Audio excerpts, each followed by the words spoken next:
Tukuta. Now, just hours after KTN News highlighted the plight of one of the top KCPE performers, Michael Amuko, well-wishers came out to lend a helping hand.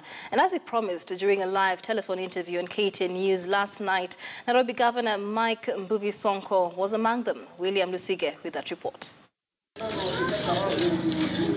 When we first met Michael Amuko and his mother at their humble home in Kibra, they were trying to fake a smile as they tried to soldier on with their lives. Nimefanya hii kazi ya kufua kufikia saa hii ni miaka 7 kama nafulia watu. Even though life has not been easy for Amuko and his family, he was able to score 427 marks in this year's KCPE exam at Mashimoni Primary School. Asubuhi ukiamka labda hakuna chai ama hakuna ile chakula asubuhi. Sasa ukienda shule na unasikia njaa, unapata ni ngumu kumsikiza mwalimu. And moments after KTN News aired their story, Amuko has become an overnight lucky duck thanks to well-wishers who stood up to lend a helping hand.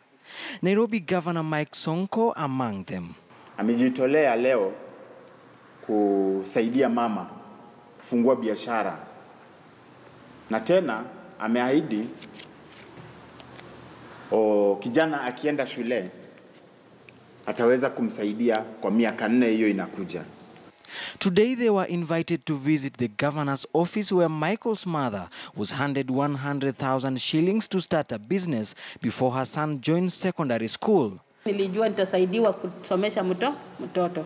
Kulingana na ile marks yenye alipata na hii raise ikareisiwa kwa TV, nilijua kwamba mtoto wangu anaenda kusoma hata kosa elimu tena.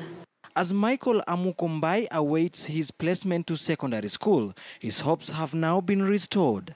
Usaidizi alionipa hautakuwa wa bure. Ninapoelekea shuleni nitafanya vyema na sitamwangusha na pia